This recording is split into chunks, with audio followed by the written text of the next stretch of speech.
Assalamualaikum warahmatullahi wabarakatuh. Bismillahirrahmanirrahim. Nama saya Nurul Asma binti Khairi. ID pelajar saya 2021106737 yang akan membentangkan video subjek CTU 552 Falsafah dan Isu Semasa di bawah naungan pensyarah Encik Muhammad Nur Azri, membentangkan tentang kajian agama dan sembahan Mongolia, Tuhan Tengri, dan juga kedua tentang artikel review. Hari ini saya akan membahagikan dua bahagian. Yang pertama tugasan pertama, yang kedua tugasan kedua. Saya akan mulakan dulu dengan tugasan pertama, iaitu kajian agama dan sembahan Mongolia, iaitu Tuhan Tengri. Siapakah Tuhan Tengri? Tengri adalah Tuhan yang dipercayai oleh orang nomad di Asia Tengah, iaitu negeri-negeri Turki, Mongolia, Hungaria, yang mempercayai Tengri ini adalah Tuhan, dan mereka mempercayai Tengri ini adalah satu dewa dewa yang besar, yang menjaga dan menakluki bumi ini. Tengri dipercayai pada abad 6 sehingga ke-9, iaitu berdasarkan masyarakat Turki, Mongolia dan juga Hungaria. Ia kehilang kepentingan ketika orang-orang Kyrgyz mengisytiharkan Manikisme sebagai agama negara pada abad ke-8. Jadi Tengrism telah pupus ataupun tidak relevan pada abad ke-8. Tengrism ni adalah sejarah yang menjadi agama yang sangat dominan di kalangan masyarakat Asia Tengah. Tengrism ni adalah menggabungkan semua kepercayaan animisme seperti dukun, nenek moyang, makhluk halus. 60% daripada masyarakat Mongolia ketika itu adalah penganut Tengri ataupun agama Tengrism. Tengri ni dipercayai juga bertindak ke atas kehendaknya.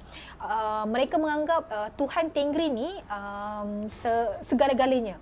Ada satu ungkapan daripada digunakan oleh orang-orang Turki ketika itu seperti Tengri Jakalishain, yang bermaksud biarkan Tengri menghadiahkan anda, macam tu. Ataupun ada satu lagi petikan yang dipanggil Kitsohan, yang bermaksud terkutuk oleh Tengri. Kiranya bila ada je masyarakat yang melakukan perkara-perkara yang tidak baik, mereka akan bercakap Kutshuhan, iaitu terkutuk oleh Tengri, terkutuk oleh Tengri. Nota sejarah Cina menggambarkan satu kes di mana salah seorang Khalid Turki ni, dia nak ingkar janji dia untuk memberikan puteri ataupun nak mengkahwinkan puterinya dalam perkahwinan maharaja dinasti Zhou Utara. Tapi kemudian dibatalkan balik niat tu sebab teringat balik oleh hukuman ataupun hukuman-hukuman yang akan didapat daripada Tengri. Betapa ketika zaman itu sangat mempercayai roh Tengri ataupun semangat-semangat mereka kepada Tengri tersebut. Mitologi seterusnya adalah mereka menganggap Tengri ni sepi sebab dia seorang-seorang. Jadi mereka menganggap satu mitos ni yang Tengri ni dia menciptakan nama Erkaishi. Erkaishi ni satu haiwan yang semurni putih, seperti Tengri juga, dan bersama-sama mereka menubuhkan dunia. Jadi dia menganggap Tengri ni sunyi. Jadi ada dinubuhkan satu yang bernama angsa putih, yang diorang gelarkan ibu putih ni, yang bernama Erkaishi ni, Tengri cipta sebab nak hilangkan kesunyian. Dan ketika itu ada satu perkara yang mitos yang lagi menarik adalah mereka menganggap Erkaishi yang diciptakan oleh Tengri ni bersifat bersifat seperti iblis yang menyesatkan ataupun membuat perkara-perkara yang tidak baik dan menyebabkan dunia ini dalam kegelapan. Jadi ketika itu Tengri tarik balik Elrishi ni untuk dinaikkan supaya tidak melakukan perkara-perkara yang tidak baik dekat bumi ni. Jadi ini salah satu sedikit kepercayaan Tengri pada abad ketika itu. Secara kesimpulannya, Tengri ni adalah dewa utama yang mereka percayai atau dipujai oleh orang-orang nomad Asia Tenggara pada abad 6 hingga 9. Dan ketika itu selepas pada abad ke-9, kepercayaan Tengrism ini telah lupus ataupun telah lenyap setelah tibanya agama yang baru. Mereka juga percaya bahawa Tuhan mengajar perkara-perkara nilai yang baik, mengajar untuk menghindari perkara-perkara yang tidak baik, selari dengan asas ataupun selari dengan jiwa manusia ini. Masyarakat ketika itu juga mempercayai kepada kematian. Mereka mempercayai mereka akan pergi mereka satu hari nanti mereka akan pergi daripada bumi dan akan kembali kepada Tengri. Dan jadi itu adalah sedikit pengenalan ataupun kisah tentang agama dan sembahan ketuhanan yang dipercayai oleh pada masyarakat Mongolia ketika itu, iaitu Tuhan Tengri. Selesai tugasan pertama saya, jadi kita masuk kepada tugasan kedua, iaitu artikel review. Tugasan kedua saya kali ini adalah artikel review tentang satu buku yang bertajuk Riding Wind Horses. Riding Wind Horses ini ditulis oleh seorang bernama Sanggarel. Sanggarel ini adalah salah seorang dukun yang dipercayai oleh masyarakat Mongolia ketika itu. Artikel Riding Wind Horses ni adalah artikel yang merupakan yang dituliskan oleh Sanggarel, yang merupakan buku pertama yang diterbit oleh beliau. Penulis memang mendedahkan tentang pengenalan ilmu pendukunan, tentang kepercayaan ilmu pendukunan berikut dan juga cara-cara untuk menjadi seorang dukun. Cerita sedikit tentang penulis, iaitu Sanggarel sendiri. Sanggarel ni dilatih dalam tradisi dukun Mongolia dan Siberia oleh guru-guru asli yang bebas berlatih ketika itu setelah kejatuhan Soviet Union. Dia adalah wakil pelajar dari pusat pengajian syamanis Golem dan Persatuan Dukun-Dukun Mongolia ketika itu. Beliau telah menghasilkan dua buah buku yang berkaitan pendukunan. Salah satu ni Riding Wind Horses ni, dan buku yang kedua adalah Chosen by the Spirit, Following Your Shamanic Calling.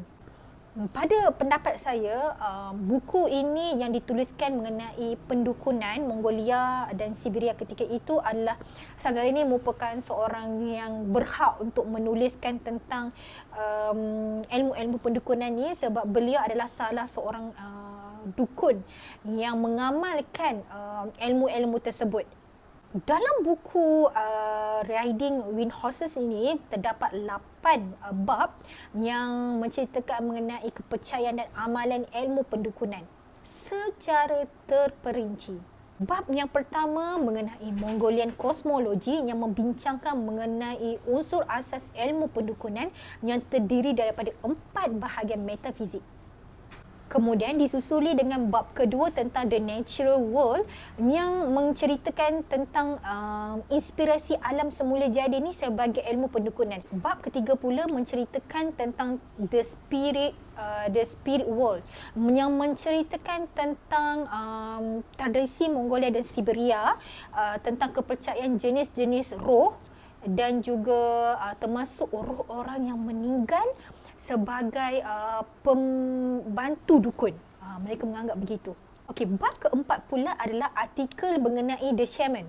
Bermaksud tentang dukun itu sendiri. Kepercayaan dukun, macam mana nak jadi dukun, apa ciri-ciri dukun tersebut, pantang larang nak jadi dukun, orang-orang yang macam mana tak boleh jadi dukun. Itu akan diceritakan pada bab keempat. Okey, bab kelima pula adalah bertajuk Healing and then Protection. yang menceritakan tentang penyakit-penyakit yang menimpa masyarakat ketika itu. Jadi masyarakat yang macam contoh terima penyakit-penyakit ketika itu, jadi mereka akan merujuk kepada dukun untuk dari segi penyembuhan lah. Bab ke-6 pula, buku ini berkisahkan tentang fortune telling and dreams. Hal ini berkaitan dengan cara rawat dan juga cara penyembuhan dilakukan oleh dukun. Bab ke-7 dan ke-8 menceritakan tentang Mongolian shamanism today and postscript. So kiranya tajuk-tajuk bab akhir ni dia menceritakan tentang ilmu dukun mereka dan juga ilmu dukun yang masa sekarang. Ada perbezaan antara macam modelisme sikit ketika itu. Setiap bab yang ada dalam buku itu, penulis dia mengumumkan konsep asas Mongolian punya pendukunan lah, dan setiap hujung bab akan ada satu petikan yang mana adalah ritual ataupun ritual pendukunan yang mereka akan sampaikan. Isu yang menarik telah dikaji oleh saya, dan ada perkara-perkara isi-isi yang menarik dalam artikel ini. So salah satunya artikel tentang kepercayaan masyarakat ketika itu tentang Tuhan mereka, dan mereka menganggap dukun ni adalah salah seorang penghubung antara mereka dan juga Tuhan. Selain itu, ada perkara yang lagi menarik saya sebagai pekaji adalah penulis juga menceritakan bagaimana nak menjadi dukun. Jadi beliau telah menyenaraikan beberapa perkara untuk menjadi seorang dukun dan juga peralatan-peralatan nak menjadi dukun. Sebagai pengkaji untuk artikel ini, saya telah menilai beberapa tentang kekuatan, kelemahan dan sumbangan artikel pada buku yang telah saya kaji ini, iaitu Riding Wind Horses. Dari segi sudut kekuatan, artikel ini menyediakan informasi yang terperinci tentang kepercayaan dan juga ilmu pendukunan yang ditulis oleh Sanggarel, kerana beliau adalah salah satu orang yang patut untuk menulis, kerana beliau adalah seorang dukun yang mengamalkan ilmu-ilmu pendukunan ketika itu. Seterusnya, dari segi sudut kelemahan yang pengkaji dapati adalah penulis hanya menceritakan tentang ilmu pendukunan Mongolia dan Siberia sahaja. Beliau tidak mencuba untuk mendalami ilmu pendukunan daripada abad yang lain, daripada masyarakat-masyarakat lain, dan hanya menceritakan fokus tentang ilmu yang didapati oleh beliau sendiri. Kritikan dan ulasan terhadap artikel ini adalah pengkaji melihat penulis menceritakan tentang kepercayaan ilmu pendukunan Mongolia dan Siberia tanpa membandingi mana-mana kepercayaan daripada masyarakat lain. Antara maklumat pengkaji yang dapat adalah penghormatan mereka terhadap alam sekitar sangat terbaik. Menurut dukun Mongolia ketika itu, hidup yang disyariatkan oleh Tengri adalah hidup yang seimbang dan menghormati alam semula jadi. Kesimpulan pengkaji tentang artikel ini adalah pengkaji mendapati artikel ini adalah sangat berguna untuk para penyelidik untuk mengkaji tentang ilmu-ilmu pendukunan pada zaman-zaman dahulu, pada abad yang terdahulu. Cadangan yang saya sebagai pengkaji terhadap penulis adalah penulis boleh meringkaskan lagi maklumat mengenai ilmu pendukunan secara ayat-ayat yang ringkas tapi padat. Pengkaji mencadangkan adalah penggunaan bahasa Inggeris yang simple dan mudah difahami oleh segala lapisan masyarakat dan juga dan zaman-zaman yang akan datang. Itu sahaja video yang ingin saya sampaikan untuk artikel pertama dan artikel kedua. Sekian, terima kasih. Assalamualaikum warahmatullahi wabarakatuh.